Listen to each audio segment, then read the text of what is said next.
दोस्तों ये याद रखना कि लोन पे आप डिफॉल्ट करोगे या लोन वापस करोगे, ये उसी दिन तय हो जाता है जिस दिन आप लोन लेते हो। आप उनका मैथमेटिक्स देखोगे, आप फेल हो जाओगे। आपको समझ आएगा कि क्यों मुकेश अंबानी। यानी कि अगर 100 रुपए का ब्याज है, सुनो रिलायंस पावर का अगर 100 रुपए का ब्याज है तो 3 रुपए की कमाई है। मैं करूं तो साला कैरेक्टर ढीला है। तो जब भी कोई लोन देता है बैंक, तो वो आपकी कैपेसिटी कैसे चेक करता है? 3 चीजों पे चेक करता है। पहली चीज वो चेक करता है।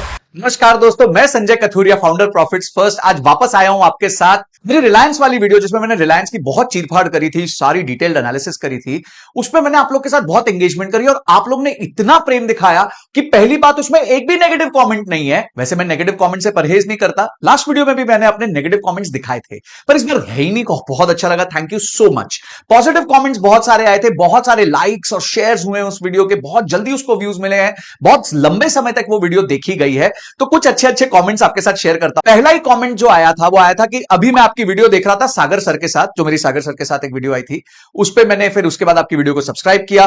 दूसरा आया, thanks for teaching us sir. किसी ने लिखा सुपर्ब एक्सप्लेनेशन, बहुत ही इजी तरीके से आपने डीप नॉलेज हमें दे दी। फिर उमंग जी ने लिखा कि outstanding personality, outstanding content creator and mentor, CA Sanjay Kathuria. बस एक ही गलती बता देता हूं, मैं सीए नहीं हूं। मैंने पहले इंजीनियरिंग करी थी, फिर एमबीए करी, फिर सीएफए करी, तो सीए नहीं हूं, पर मैं फाइनेंस को समझता हूं। किसी ने लिखा सुपर से भी ऊपर इंफॉर्मेशन। प्रियांशु ने लिखा बेस्ट फाइनेंस ट्यूटर। उसके बाद जब मैंने पूछा कि और कौन सी कंपनियों पे वीडियो बनाऊं, तो नाम आया कि टाटा पे वीडियो बना दो, डीमार्ट पे वीडियो बना दो, पीआई इंडस्ट्रीज पे वीडियो बना दो, एशियन पेंट्स पे वीडियो बना दो, धानुका एग्रीटेक पे बना दो। ऐसे बहुत रिक्वेस्ट आई। अगर आपको याद होगा, उस वीडियो में मैंने बात करी थी कि क्या आपको लोन का सिस्टम समझना है, तो बहुत सारे लोगों ने लोन लोन लोन लोन, मैंने बोला था लोन लिखना, तो बहुत सारे लोगों ने लोन लोन लोन लोन लिख दिया। तो आज की वीडियो जो है वो मैं उधार के ऊपर बना रहा हूं। इंटरेस्ट की मारी बिजनेस की गाड़ी कभी ना चले सीधी चाल, कर्ज के बोझ तले तो बड़े बड़े व्यापारी भी कर ना पाए कुछ कमाल। बहुत सारे नाम आपने सुने होंगे। रिलायंस के अनिल अंबानी का नाम सुना, नीरव मोदी का नाम सुना, किंगफिशर एयरलाइंस का नाम सुना, एमटेक ऑटो का नाम सुना। ऐसे बहुत सारी कंपनियां थी जो लोन लेके डिफॉल्ट कर गई। अब क्या उन लोगों को व्यापार करना नहीं आता था? अब क्या उन लोगों को बिजनेस करना नहीं आता था? ये सबसे बड़े बिजनेस हाउसेस थे। इन्होंने कोई 1 करोड़ 2 करोड़ 5 करोड़ नहीं, इन 12 कंपनियों ने मिला के 1 लाख करोड़ से भी ज्यादा के लोन पे डिफॉल्ट किया हुआ है। तो इसलिए मैंने कहा कि बड़े व्यापारी भी कोई कमाल नहीं कर पाते जब इंटरेस्ट की मार पड़ती है, ब्याज की मार पड़ती है। आज की वीडियो में दोस्तों डेट से धंधे की तरफ चलेंगे, बोरोइंग से बिजनेस की तरफ चलेंगे, लोन से लाइवलीहुड की तरफ चलेंगे और कर्ज से कारोबार की तरफ चलेंगे। देखिए, हमें यह समझना है कि हमें जो लोन दे रहा है वो हमसे क्या चीजों की अपेक्षा करने वाला है। अगर हम ये समझ जाएं कि वो हमसे क्या अपेक्षा कर रहा है, तो हम अपने आप को उस हिसाब से ढाल लेते हैं। अब हमें ढालना भी क्यों है? क्योंकि जो वो अपेक्षा कर रहा है वो गलत नहीं है। दोस्तों ये याद रखना कि लोन पे आप डिफॉल्ट करोगे या लोन वापस करोगे, ये उसी दिन तय हो जाता है जिस दिन आप लोन लेते हो। उसके बाद तय नहीं होता जब आप लोन ले लेते हो। इस बात को बहुत ध्यान रखना कि उस दिन से पहले, जिस दिन आप लोन लेते हो, उससे पहले यह तय हो चुका होता है कि आप उधार वापस कर पाओगे कि नहीं कर पाओगे। और वो कैसे तय होता है, आज उस पे जाते हैं। दोस्तों आज की वीडियो को हम 3 पार्ट में करेंगे।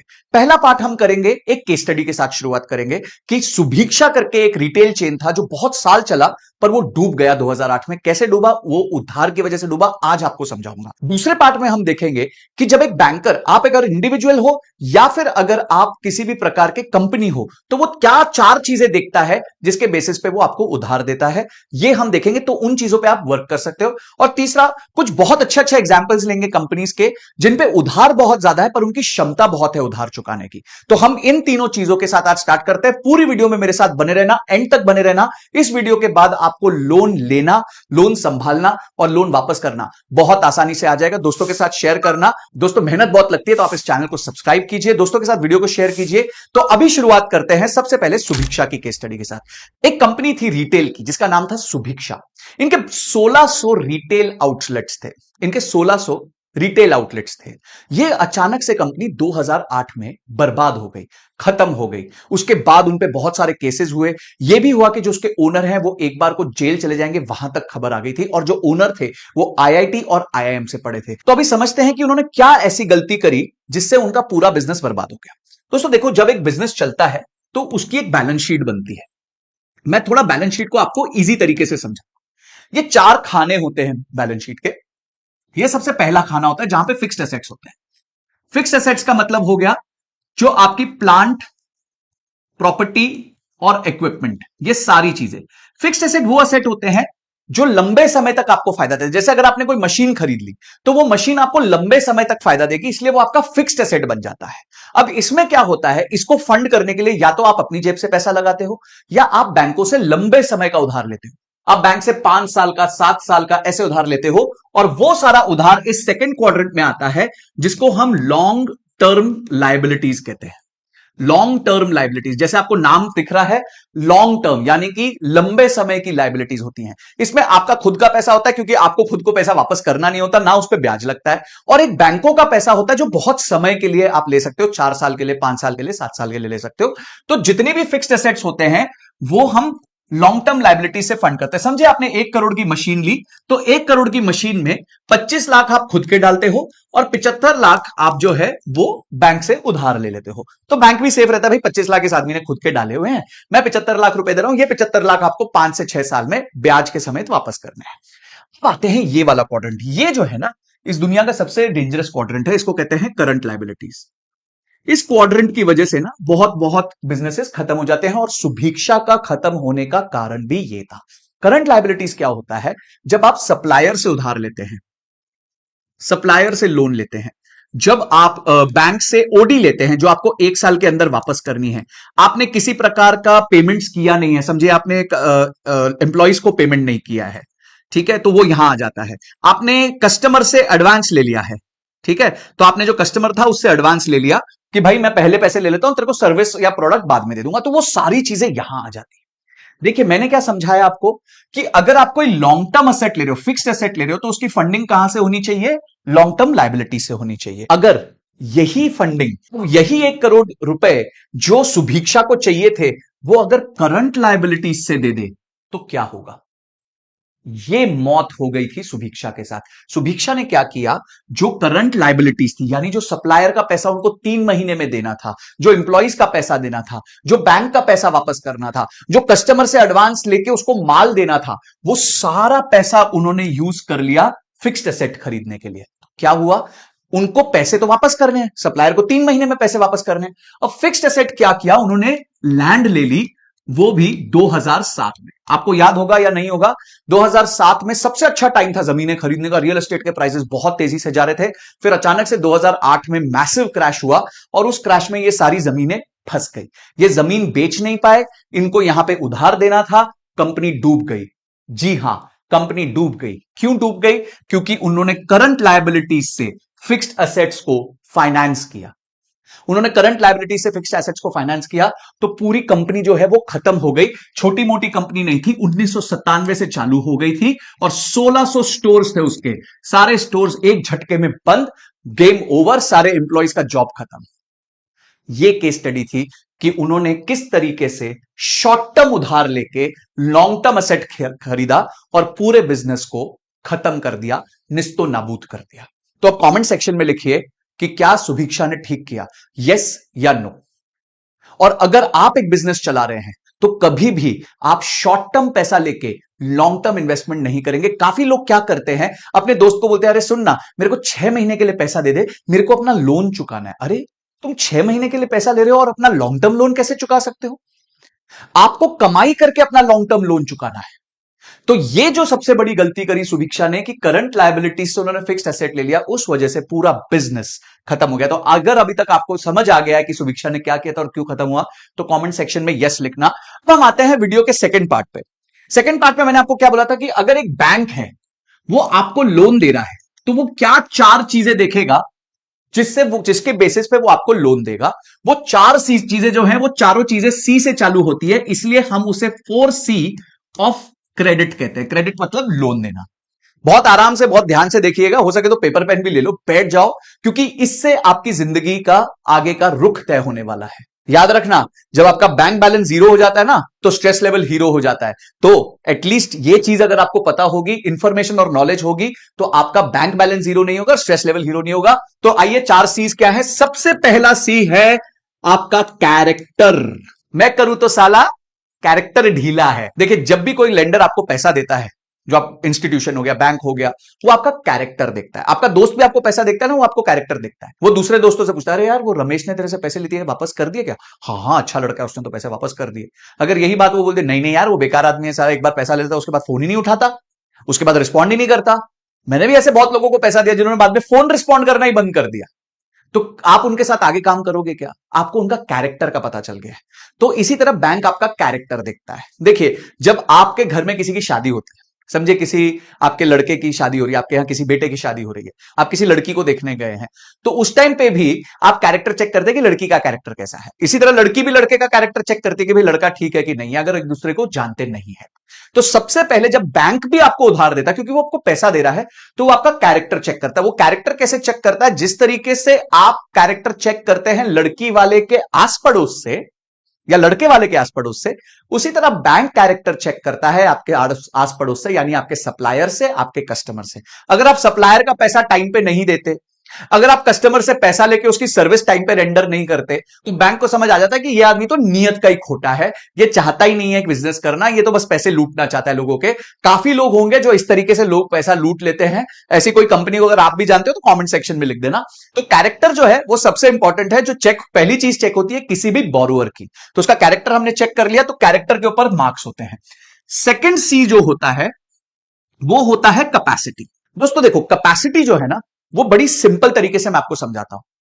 जो लोन आपने लिया है उसकी किश्त या उसका ब्याज, जैसा भी लोन है, अगर वो लोन होम लोन है तो उसमें आपकी किश्त जाती है, सिर्फ ब्याज नहीं जाता, ब्याज के साथ रिपेमेंट भी जाती है। अगर आप बिजनेस लोन लेते हो तो हो सकता है पहले 1 या 2 साल के लिए सिर्फ आपका ब्याज जाएगा, किश्त बाद में जाएगी। तो जब भी कोई लोन देता है बैंक, तो वो आपकी कैपेसिटी कैसे चेक करता है? 3 चीजों पे चेक करता है। पहली चीज वो चेक करता है क्या आपकी कमाई में क्षमता है किश्त भरने की। सेकेंड चीज वो चेक करता है क्या आपके असेट में क्षमता है लोन वापस करने की। और तीसरी चीज वो चेक करता है कि क्या आपकी इनकम जो आप कमाई कर रहे हो वो रेकरिंग है कि नहीं है। अब इसका सिंपल उदाहरण देता हूं, मैं जानता हूं आप कंफ्यूज हो गए होंगे। इसको हम होम लोन से देखते हैं कि अगर आप होम लोन लेने जाते हैं, एक बैंक के पास जाते हैं, तो बैंक आपको बोलता है जी मैं, आप बैंक के पास जाते हो, भाई 1 करोड़ का घर ले रहा हूं, तो घर ले रहा हूं तो मैं 20 लाख खुद के डालूंगा, 80 लाख रुपए मुझे लोन चाहिए। ठीक है जी। अब 80 लाख की वो किश्त कैलकुलेट करता है, तो मोटा मोटी समझिए किश्त आती है 64,000 रुपीज। ठीक है, तो 64,000 अब किश्त आ गई है। तो यानी कि अब आपकी इनकम में इतनी तो क्षमता होनी चाहिए कि 64,000 रुपीज वो दे पाए। आपकी इनकम अगर 1.25 लाख के आसपास होगी तो बैंक को कंफर्ट रहेगा, हां भाई 1.25 लाख की इनकम है, 64,000 रुपए का 64,000 रुपीज का ईएमआई है, तो ये जो बंदा है उसकी इनकम में क्षमता है पैसे वापस करने की। तो सबसे पहले पॉइंट पे आप टिक मार्क हो जाते हो कि आपकी क्या इनकम में कैपेसिटी है? बिल्कुल है। सेकंड आते हैं हम, क्या आपके असेट में कैपेसिटी है? असेट में कैपेसिटी का मतलब बड़ा सिंपल होता है कि आपने 1 करोड़ का घर खरीदा है, 80 लाख रुपया लोन लिया है, तो क्या अगर आप कल को प्रॉब्लम हो जाती है तो क्या बैंक घर बेच के अपना लोन रिकवर कर सकता है? तो इस केस में 1 करोड़ का घर है और 80 लाख का लोन है, तो यानी कि आपका असेट कवर, इसको हम असेट कवर कहते हैं, 1.25 गुना हो गया। कोई प्रॉब्लम नहीं है जी, बैंक आराम से अपना लोन रिकवर कर सकता है आपका घर बेच के। तो जो असेट है वो भी ओके हो गया। और तीसरी चीज होती है कि क्या आपकी इनकम रेकरिंग है कि नहीं। रेकरिंग का मतलब है कंटिन्यूअसली आ रही है कि नहीं। इसलिए क्या होता है, जितने भी बैंक्स होते हैं ना, वो सैलरीड प्रोफेशनल्स को बहुत प्रेफर करते हैं। क्यों करते हैं? क्योंकि हर महीने उनकी तनख्वाह आनी ही आनी है। जो प्रोफेशनल्स होते हैं, जो सेल्फ एम्प्लॉयड होते हैं, उसके केस में बैंक थोड़ी ज्यादा शनाख्त करता है, क्योंकि वो देखना चाहता है भाई इसका धंधा ठीक ठाक चल भी रहा है कि नहीं चल रहा है। पता चला 1 महीने तो बहुत सारी असाइनमेंट्स आ गई, अगले महीने कोई असाइनमेंट नहीं है। तो तीसरी चीज वो देखना चाहता है कि क्या आपकी इनकम रेकरिंग है कि नहीं है। यह चीज को ध्यान रखना, क्योंकि इसी के साथ मैं आपको 2-3 बहुत प्यारी केस स्टडीज देने वाला हूं अच्छी कंपनीज की, जिनका जो है ब्याज वो वापस कर पाते हैं, कितना कर पाते हैं, और वो रेशियो का नाम क्या है जिसके बेसिस पे हम इनको चेक करेंगे। ठीक है, तो ये होगी दूसरी चीज। पहली चीज क्या हो गई? कैरेक्टर हो गया। दूसरी चीज क्या हो गई? कि आपकी क्षमता है। तो पहली चीज आपकी नियत, दूसरी चीज आपकी क्षमता, तीसरी चीज जो आती है वो आता है आपका क्रेडिट स्कोर। क्रेडिट स्कोर जो है वो आपकी हिस्ट्री बताता है। जी हाँ, आपकी हिस्ट्री बताता है कि भाई पहले जो लोन्स लिए थे वो टाइम पे वापस किए कि नहीं किए, आज क्रेडिट कार्ड यूज कर रहे हैं तो ठीक से उसके पैसे दे रहे हैं कि नहीं दे रहे हैं, कहीं ऐसा तो नहीं है कि रोजमर्रा पे लोन अप्लाई करे जा रहे हैं कि नहीं करे जा रहे हैं। अगर आप चाहते हो कि मैं क्रेडिट स्कोर इंप्रूव करने पे भी वीडियो बनाऊं तो नीचे आप क्रेडिट लिख दीजिए। बस अगर आप क्रेडिट लिखेंगे तो मैं समझ जाऊंगा कि भाई आप चाहते हो कि मैं क्रेडिट स्कोर इंप्रूव कैसे करते हैं, उसके ऊपर भी एक वीडियो बना दूंगा। तो इससे आप अपने बिजनेस का भी और अपना पर्सनल भी क्रेडिट स्कोर इंप्रूव कर सकते हो। मैं उसे कुछ 7-8 ट्रिक्स आपको बढ़िया दूंगा। तो क्रेडिट स्कोर वो चेक करते हैं जिसे आजकल हम सिबिल कहते हैं। तो अगर आप सिबिल, जो बैंक होता है वो सिबिल का स्कोर देखेगा और उसके बेसिस पे डिसाइड करेगा कि आपको लोन कितना देना है। और चौथी चीज जो वो चेक करता है उसे कहते हैं कोलैटरल। कोलैटरल मतलब कि वो किस चीज को अपने पास गिरवी रखेगा। अगर आप घर ले रहे हो तो हो सकता है वो घर को ही गिरवी रख लेगा। अगर आप पर्सनल लोन बिजनेस लोन ले रहे हो तो वो हो सकता है बोले भाई मेरे को गाड़ी दे दो, मेरे को कुछ सोना दे दो, गोल्ड लोन दे दो, तो मैं उस तरीके से गोल्ड गिरवी कर लूंगा। तो उसको कुछ ना कुछ तो कोलैटरल चाहिए जिसके बेसिस पे वो आपको लोन दे सके। बहुत सारे कंपनीज पर्सनल लोन भी देते हैं और बिजनेस लोन भी देते हैं बिना कोलैटरल के, पर एक बैंकर जनरली देखना चाहता है कि आप कुछ कोलैटरल दे दो ताकि आपका कल को अगर वो लोन रिकवर नहीं कर पाया तो आपको वो इस कोलैटरल को बेच के अपना लोन रिकवर कर सकता है। पीछे मैंने गोल्ड की एक वीडियो बहुत अच्छी बनाई थी, उसमें मैंने बताया था कि मुथूट ने करीबन 20,000 करोड़ रुपए का गोल्ड लोन दिया है, पर उसके अगेंस्ट उनके पास 58 टन का गोल्ड पड़ा है। यानी कि आज अगर उसकी वैल्यू निकाली जाए तो करीबन करीबन वो 50-55 हजार करोड़ का गोल्ड उनके पास आज हाथ में पड़ा हुआ है, जिसके अगेंस्ट उन्होंने 20,000 करोड़ का लोन दिया है। तो ये 4 चीजें हैं दोस्तों। मुझे अगर समझ आ गई है तो कमेंट बॉक्स में यस लिख दो कि मैं यस समझ चुका हूं, तो मैं समझ जाऊंगा आपको समझ आ गई। तो आपकी नियत, आपकी क्षमता, आपका क्रेडिट स्कोर और आप क्या चीज गिरवी रख सकते हो, इसके बेसिस पे आपको लोन प्रोवाइड होता है। दोस्तों एक चीज याद रखना कि ब्याज की चक्री जब घूमती है, कारोबार की नींद उड़ जाती है। हर महीने की किश्त व्यापारी के परिवार पे एक बहुत बड़ा बोझ बन जाती है। जी हां, ये जो किश्त है ना, ये एक व्यापारी के पूरे इस परिवार का बोझ होती है, ये सिर्फ व्यापारी का बोझ नहीं होती। तो जब आप अपने ऊपर एक लोन ले रहे हो तो आप भी क्या क्या चीजें देख सकते हैं। मैं अच्छे बिजनेसेस को पकड़ता हूं और सबसे इंपॉर्टेंट एक रेशियो की बात करता हूं जो हमारे को देखना है। वो रेशियो जो है, जिसे मैंने कहा था आपकी कमाई में क्षमता होनी चाहिए, उस रेशियो को मैं आपको अच्छी कंपनीज में दिखाऊंगा। उस रेशियो को कहते हैं या तो इंटरेस्ट सर्विस कवरेज रेशियो। थोड़ा सा टेक्निकल नेम है इसलिए इसको एक बार छोड़ देते हैं। हम कहेंगे कि आपकी कमाई की क्षमता, इसको हम कहेंगे कमाई की क्षमता। ठीक है, तो हमारी कमाई में इतनी तो क्षमता होनी चाहिए कि हम एटलीस्ट 2 बार अपना ब्याज दे सके, यानी ब्याज की डबल हमारी कमाई होनी चाहिए। इसलिए ये जो इंटरेस्ट सर्विस कवरेज रेशियो होना चाहिए, ये हमारा 2 से ऊपर होना चाहिए। वापस समझते हैं, अगर आपकी 1 लाख रुपए की कमाई है तो क्या आप 50,000 से ज्यादा का किश्त भर पाओगे?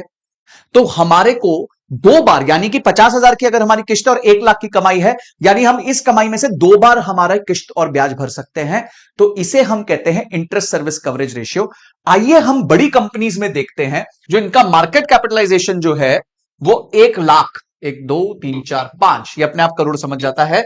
ये वेबसाइट है screener.in। आप भी अपने स्क्रीन्स बना बना के कंपनीज के एनालिसिस कर सकते हो, जिसकी मार्केट कैपिटलाइजेशन 1 लाख करोड़ से ज्यादा है और जिसका इंटरेस्ट कवरेज रेशियो जो है वो हमें चाहिए कितना? Greater than 2। तो हम करेंगे ग्रेटर देन 2। देखें कितनी कंपनीज है भाई। हाँ, मजा आ रहा है? तो अब चेक करते हैं कि हमारी कितनी कंपनीज ऐसी हैं जिनका इंटरेस्ट सर्विस कवरेज रेशियो 2 से ज्यादा है और जिनका मार्केट कैपिटलाइजेशन 1 लाख करोड़ से भी ऊपर है। 59 ऐसी कंपनीज है दोस्तों, 59 ऐसी कंपनीज हैं जिनका मार्केट कैपिटलाइजेशन 1 लाख करोड़ से ज्यादा है। 59 आपको दिख रहा होगा, और उनका जो इंटरेस्ट सर्विस कवरेज रेशियो है वो 2 से ज्यादा है। यहां पे आएगा लास्ट में, ये देख रहे हैं आप इंटरेस्ट कवरेज रेशियो। ओहो, कितने प्यारे इंटरेस्ट कवरेज रेशियोज है। इनको हम थोड़ा सा डिसेंडिंग ऑर्डर में देखते हैं सबसे पहले। ठीक है, तो डिसेंडिंग ऑर्डर में यानी कि हम देखते हैं कि सबसे कम इंटरेस्ट कवरेज रेशियो किसका है? टाटा स्टील का। देखो, टाटा स्टील का जो इंटरेस्ट कवरेज रेशियो है वो 2 गुना है। बजाज फाइनेंस का 2.03 टाइम्स है। यहां पे सब दिख रहा होगा आपको, 2.03 टाइम्स है। हम कोई भी एक कंपनी पकड़ लेते हैं, इसमें से हम पकड़ते हैं, चलो टाटा मोटर्स को पकड़े, एक बार टाटा मोटर्स देख लें, या फिर एक बार टाइटन देखते हैं। टाइटन आजकल बहुत न्यूज में है क्योंकि उसकी काफी हजामत भी हुई है। तो हम टाटा की टाइटन कंपनी, ये रही टाइटन कंपनी, टाइटन कंपनी को हम चेक करते हैं कि टाइटन कंपनी का इंटरेस्ट सर्विस कवरेज रेशियो कितना है। उसको समझने के लिए हम उसकी P&L पे जाएंगे। ठीक है, हम उसकी P&L पे जाते हैं और सबसे पहले उसकी कोशिश करते हैं कि हम उसकी P&L को बहुत इजीली समझने की कोशिश करें। तो ये जो है, हाँ, अब दोस्तों ये देखो, ठीक है, बहुत ध्यान से देखना इंटरेस्ट सर्विस कवरेज रेशियो कैसे काम करता है। ये देखो, ये जो है टाइटन की सेल्स है 51,000 करोड़ की और एक्सपेंसेस है 45,000 करोड़। ये वो कंपनी है जिसमें राकेश झुनझुनवाला की सबसे ज्यादा स्टेक है। तो इनका ऑपरेटिंग प्रॉफिट जो है वो करीबन 5300 करोड़ है। तो मैं यहां पे ईज ऑफ कैलकुलेशन के लिए 5300 लिख देता हूं। ठीक है, ये याद रखना क्योंकि पहले मुझे इनकी कमाई निकालनी है। 5300 करोड़ में अदर इनकम जो जोड़ी नहीं गई है। अदर इनकम क्या होता है कि आपने ब्याज दिया, किसी को लोन दिया हुआ है, या कोई एफडी में पैसा रखा हुआ है, या कोई इन्वेस्टमेंट्स करी है, तो उससे कुछ कमाई हुई है, तो वो 534 करोड़ आपकी कमाई में जुड़ जाता है। ठीक है, जो आपने इंटरेस्ट पे कर दिया वो 619 करोड़ है, और जो डेप्रीसिएशन है वो आपकी इनकम से माइनस हो जाता है, तो माइनस हम कर देंगे 584 करोड़ रुपीस। तो अगर मैं इन तीनों का ये प्लस माइनस कर दूं तो आंसर आता है 5250 करोड़ रुपीस। 5250 करोड़ रुपीस। ठीक है, तो मेरी कमाई कितनी हो गई? 5250 करोड़ रुपीस, ये मेरी इनकम हो गई। ठीक है, अब मुझे इंटरेस्ट कितना देना है? मुझे इंटरेस्ट देना है 619 करोड़ रुपए। 619 करोड़ रुपए। तो मैं 5250 में से कितनी बार 619 करोड़ रुपए दे सकता हूं? इसका एक कैलकुलेशन अगर मैं निकालूं तो वो होता है 5250 डिवाइडेड बाय 619, तो यानी ये आंसर आता है करीबन 8.49 टाइम्स। यानी कि आप अपनी कमाई में से 8.5 बार ब्याज दे सकते हो। ये बात को बहुत ध्यान से सुनना, आप अपनी कमाई में से 8.5 बार ब्याज दे सकते हो। ये बहुत ही कंफर्टेबल पोजीशन है। ये नंबर जितना 2 से ऊपर होगा उतना आपको मजा आएगा, उतना बिजनेस अच्छा होगा। तो पहली चीज हमें क्या ध्यान रखनी है कि क्या हमारी कमाई में क्षमता है। तो मैंने आपको टाइटन के एग्जांपल से बताया कि टाइटन की कमाई में जम के क्षमता है। रिलायंस इंडस्ट्रीज देखो भैया, ये रिलायंस इंडस्ट्रीज देखते हैं, सब कहते हैं ना रिलायंस इंडस्ट्रीज पे बहुत लोन है, सब लोग कहते हैं मोदी जी के फेवरेट है, रिलायंस इंडस्ट्रीज को तो बहुत लोन देता है। अरे उनकी मैथमेटिक्स तो देखो यार, आप उनका मैथमेटिक्स देखोगे आप फेल हो जाओगे, आपको समझ आएगा कि क्यों मुकेश अंबानी है। भाई रिलायंस को समझते हैं, रिलायंस का तो पिछले साल आपको पता ही है, मैंने वीडियो भी बनाई है, 1 लाख करोड़ के ऊपर का प्रॉफिट है। ये देखो 1,04,000 करोड़ का प्रॉफिट है। तो समझते हैं उनका ऑपरेटिंग प्रॉफिट है 1,62,233 करोड़ रुपए। वाह जी वाह जी वाह, 1,62,233 करोड़ उनका प्रॉफिट है। उनकी अदर इनकम जो है, जो ब्याज बट्टे से आती है, वो आती है साल की 16,444 करोड़। ये वो पैसा है जो वो एफडी में रखते हैं, म्यूचुअल फंड्स में रखते हैं, ये सब करते हैं, तो उसका पैसा है। और डेप्रिसिएशन जो है वो उनकी इनकम से माइनस हो जाता है, तो 50,832 करोड़ रुपए माइनस करने होंगे। तो अगर मैं इन तीनों की कैलकुलेशन लगाऊं तो आंसर आता है 162,233 प्लस 16,444 माइनस 50,832 करोड़ रुपए। यह आंसर आता है 1,27,845 करोड़ रुपए। अब इसमें से मुझे ब्याज कितना देना है? मुझे ब्याज देना है 23,118 करोड़ रुपए। 23,118 करोड़ रुपए। तो इसको मैं डिवाइड कर देता हूं 23,118 करोड़ रुपए से, तो इसको मैं डिवाइड कर देता हूं 23,118 करोड़ रुपए से, तो आंसर आता है 5.5 गुना। यानी कि रिलायंस की कमाई में इतनी क्षमता है कि वो ब्याज 5.5 बार भर सकता है। अरे एक चीज याद रखना, कभी कभी 1 लाख रुपए का लोन भी ज्यादा होता है और 1 लाख करोड़ का लोन भी कम होता है। लोन एक नंबर के हिसाब से मत देखो, लोन को क्षमता के हिसाब से देखो। समझ गए ना आप? लोन को नंबर के हिसाब से मत देखो, लोन को क्षमता के हिसाब से देखो। यहां पे रिलायंस की क्या क्षमता है? वो अपनी कमाई में से 5.5 बार ब्याज दे सकता है। दोस्तों ये गोल्डन रेशियो है, गोल्डन रेशियो है कि आपकी कमाई में से आप कितनी बार ब्याज दे सकते हो। ये जितना ज्यादा आपका नंबर रहेगा ना, उतनी आपकी लाइफ में प्रॉब्लम्स कम रहेंगी। तो जब भी आप लोन लेने जा रहे हो, सबसे पहले आप सर्च करो कि आपका खुद का इंटरेस्ट सर्विस कवरेज रेशियो कितना है। आप कितनी बार इस टर्म को भूल जाओ, आप सिर्फ इतना याद रखो कि आपकी कमाई में से आप कितनी बार ब्याज दे सकते हो। यह आपको सबसे पहले देखना है। जैसे ही आपने ये फिगर आउट कर लिया कि आपकी कमाई में से आप कितना ब्याज दे सकते हो, आपको कंफर्ट आ जाएगा कि भाई मेरे को कोई प्रॉब्लम नहीं होने वाली। फिर आपकी रातों की नींद नहीं जाएगी, आपके परिवार का सुख चैन नहीं जाएगा, और आप उधार को कंट्रोल तरीके से संभाल के दे सकते हो। अरे देखो भाई, इतना बड़ा उधार लेके बैठे हुए हैं कि साल का 23,000 करोड़, यानी कि 2,000 करोड़ रुपया महीना, यानी कि करीबन 70 करोड़ रुपए दिन का। 70 करोड़ रुपए का मतलब पता है कितना होता है? 70 करोड़ रुपए का मतलब होता है कि करीबन 70 BMW 7 सीरीज उन्होंने गिफ्ट कर दी। एक BMW 7 सीरीज करीबन 1 करोड़ रुपए की आती है। या 5 सीरीज आती होगी 1 करोड़ रुपए की। तो भाई मतलब वो हर दिन को 70 करोड़ खत्म हुआ तो दिन में 70 करोड़ उनको ब्याज जमा करना है बैंक में। इतनी इतनी ताकत है उनमें, उसके बिजनेस में, कि 70 नहीं, वो एक्चुअली 350 करोड़ भी ब्याज दे सकते हैं, इतना ताकत है उनके बिजनेस में। तो आपके बिजनेस में भी इतनी ताकत लाओ कि आपको ब्याज की टेंशन ही ना हो। अगर आपका ब्याज 100 रुपए हो तो आपकी कमाई 200, 300, 400 हो, ताकि आप अपनी कमाई में से ब्याज बहुत आराम से दे सको। अब अपन 1-2 कंपनीज देखते हैं जिनका DSCR, जिनका जो इंटरेस्ट कवरेज रेशियो है वो थोड़ा सा कम है। तो आते हैं, चेक करते हैं। अब हमने देखा था ग्रेटर देन 2, ठीक है। अब हम चेक करते हैं कि ये नंबर लेस देन, हम देखते हैं 1, जो डेंजरस लेवल होता है इसमें वो होता है 1.3। अगर 1.3 से नीचे है तो वो काफी डेंजरस हो जाता है मामला। तो एक बार चेक करते हैं कि कौन सी ऐसी कंपनीज है जो बड़ी भी हैं और जो जिनमें ISCR, interest service coverage ratio, कम चल रहा है। तो ये 4 कंपनीज है। जोमैटो का तो इंटरेस्ट कवरेज रेशियो बहुत ही कम है, बिकॉज वो प्रॉफिटेबल नहीं हुई पिछले साल। पंजाब नेशनल बैंक का कम है, IOB का कम है और IRFC का कम है। ये याद रखिएगा, बैंकों के हमेशा कम रहते हैं, क्योंकि बैंकों का काम होता है ब्याज पे पैसा लेके ब्याज पे पैसा देना। तो आपको यह भी चेक करना है, जब आप बैंक के कंपनीज में भी देखते हो, बैंक कंपनी में अगर आप निवेश करना चाहते हो तो ये भी एक बहुत इंपॉर्टेंट रेशियो है। तो ये बहरहाल 4 कंपनीज है। अगर हम इसको थोड़ा इजी कर दें, हम 1 लाख करोड़ की जगह हम 10,000 करोड़ वाली कंपनीज कुछ देखें जिनके इंटरेस्ट सर्विस रेशियो बहुत खराब है, तो जरा उनकी सिचुएशन देखें कौन आता है उसमें। ये आता है, देखो 197, मतलब कौन हुआ? पेटीएम। डिलीवरी, अगेन इसका इंटरेस्ट सर्विस कवरेज रेशियो कम है। वोडाफोन आइडिया, इसका इंटरेस्ट सर्विस रेशियो बहुत कम है। रिलायंस पावर, आपको पता ही है क्या बर्बादी छाई है, इनका इंटरेस्ट सर्विस रेशियो तो 0.03 है। यानी कि अगर 100 रुपए का ब्याज है, सुनो, रिलायंस पावर का अगर 100 रुपए का ब्याज है तो 3 रुपए की कमाई है। 3 रुपए की कमाई में से 100 रुपए का ब्याज देना है। अरे घंटा कुछ दे पाएंगे ये। टाटा टेली का है, GMR infra, GMR airports infra का भी बहुत कम है। पिरामल एंटरप्राइजेस का भी बहुत कम है। PVR आइनॉक्स का बहुत कम है, क्योंकि PVR का ना बहुत असेट हैवी बिजनेस है, उनके पास बहुत असेट्स है, तो उनके भी बहुत प्रॉब्लम चल रही है। यस बैंक का सब बैंकों में बहुत कम है। तो इस तरीके से आप चेक कर सकते हो कि कौन सी कंपनी का ब्याज देने की क्षमता बहुत कम है। तो दोस्तों आज की वीडियो को मैं इधर ही समाप्त करता हूं। उधार लेना है, कोई प्रॉब्लम नहीं है। देखो रिलायंस को उधार लेना आता है, इसलिए आज वो वहां है जहां वो है। अगर आप अडानी की कंपनीज का भी देखोगे तो उनके भी जो ये रेशियो है वो 4, 5, 6 गुना है। हमें अडानी अंबानी को गाली देके वापस कुछ नहीं मिलने वाला। ऐसा नहीं है कि मैं उनका कोई प्रमोटर हूं, मुझे कोई उनसे पैसे मिल रहे हैं। मैं सिर्फ ये बात बताना चाहता हूं कि आप उनसे सीख सकते हो। आज जहां पे वो हैं वो तुक्के से नहीं है, उन्होंने कुछ तो सही किया होगा, और आपकी बैलेंस शीट, उनकी बैलेंस शीट बोलती है उन्होंने क्या क्या चीजें सही की हैं।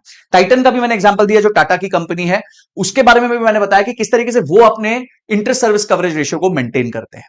तो हमें क्या चीजें देखनी है? हमें देखना है 4 C's हमारे ठीक होने चाहिए। हमारी नीयत ठीक होनी चाहिए, हमारा कैरेक्टर ठीक होना चाहिए, हमारी कैपेसिटी होनी चाहिए, हमारा क्रेडिट स्कोर अच्छा होना चाहिए और हमारे पास कोलैटरल होना चाहिए। और सबसे गोल्डन रेशियो यह है कि मेरी कमाई में इतनी क्षमता होनी चाहिए कि मैं ब्याज 2 बार दे सकूं। याद रखना, मेरी कमाई में इतनी क्षमता होनी चाहिए कि मैं ब्याज 2 बार दे सकूं। दोस्तों इसी के साथ इस वीडियो को आज यहां खत्म करते हैं। आप कोई और केस स्टडीज चाहते हो लोन के ऊपर, बिजनेसेस के ऊपर, तो मुझे जरूर कमेंट बॉक्स में लिखिए। इस वीडियो को शेयर जरूर करना, दोस्तों के साथ करना, चाहे वो पर्सनल बेसिस पे लोन में फंसे हुए हो, चाहे वो बिजनेस में लोन में फंसे हुए हैं। ये वीडियो उनको बहुत काम आने वाली है, इससे उनको बहुत मैसिव लर्निंग मिलेगी। और अगर आप पैसा कमाना चाहते हो मेरे साथ, तो मेरी इस वीडियो को जरूर मिस मत करना, क्योंकि इस वीडियो में मैंने बताया कि मैंने 1 महीने में 9 लाख रुपए कैसे कमाए हैं। वोटिंग का सीजन चालू है, वोट देना जरूरी है, तो ये वीडियो भी देख लो भाई कि कैसे आप वोट राइट बेसिस पे दे सकते हो। किसी गलत आदमी को मत दे आना भाई, देश बड़ी मुश्किल से जहां पहुंचा है वहां पहुंचा है, उसको और आगे लेके जाना है, गलत आदमी नहीं आना चाहिए।